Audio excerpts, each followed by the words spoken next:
Welcome back, everyone. Today, we dive into a political storm that has shaken the very foundations of the economic freedom fighters. The departure of Flyod Shivambu from the EFF wasn't just a resignation, it was an eruption, the explosive result of secrets, contradictions, and a betrayal that cut deeper than politics.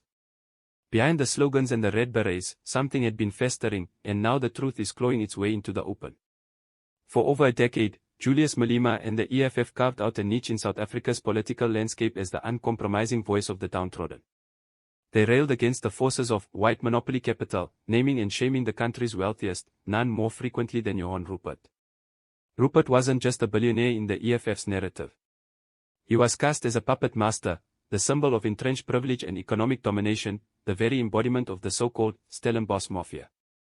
And Flyod Shivambu, the party's articulate and fiery deputy president, was always at Malema's side, his voice often echoing, sometimes even sharpening, the same anti-establishment fury. But beneath the surface of unity, a secret was growing. A secret that, once revealed, would shake the party to its core. According to Peter du Toit's explosive book, The Stellenbosch Mafia, Shivambu wasn't just another political warrior fighting Rupert's perceived empire. He was allegedly one of Rupert's most trusted informants, a man feeding inside political intelligence directly to the billionaire the EFF had sworn to dismantle. It wasn't a one-off betrayal. Du Toit paints a picture of an ongoing relationship, stretching back to the critical months leading up to the 2017 ANC presidential showdown.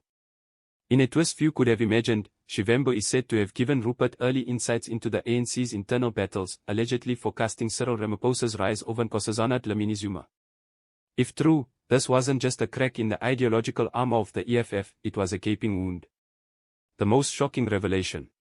Rupert himself confirmed that Shivambu encouraged him to appear on Power FM's high-profile Chairman's Conversation interview, an attempt to soften his image and counter the narrative that the EFF had pushed for years. In Rupert's own words, believe it if you will, Flyod Shivambu advised me to do the Power FM interview. And it doesn't stop there. Shivambu allegedly even asked Rupert for help on a deeply personal project, a hospital in Limpopo. A noble cause on the surface, but in this context, one that hinted at a disturbingly close relationship with the EFF's supposed nemesis. What kind of trust must have existed for such a request to be made? And what kind of political contradiction does it expose?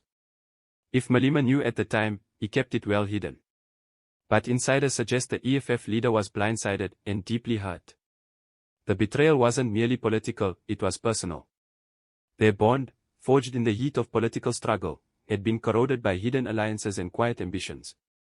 Then came the VBS Mutual Bank scandal, another blow to Shivambu's credibility and to the party's image.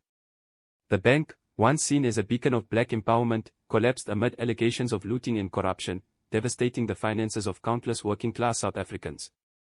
While Shivambu has consistently denied personal involvement, damning documents, including an affidavit from former VBS chair Tshefuwa Matodzi, alleged that EFF leadership, including Floyd's own brother Brian, received funds siphoned from the bank.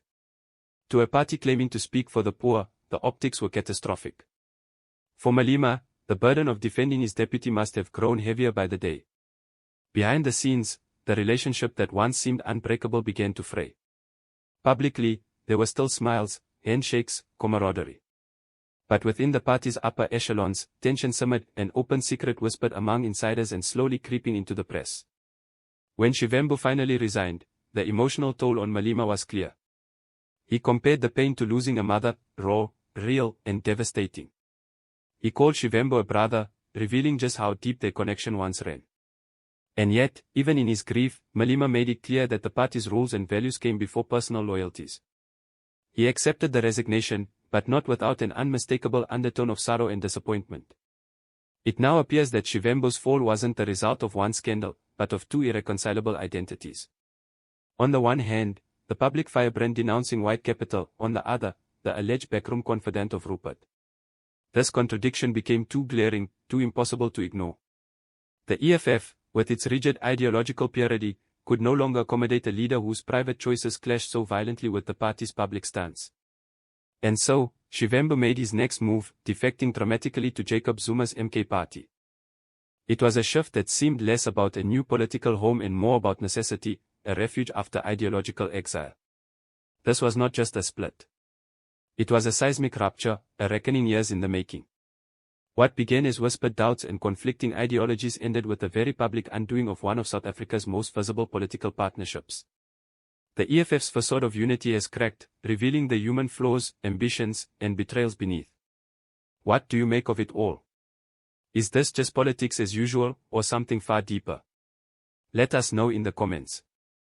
And as always, don't forget to like, subscribe, and stay tuned for more insights into South Africa's ever-shifting political landscape.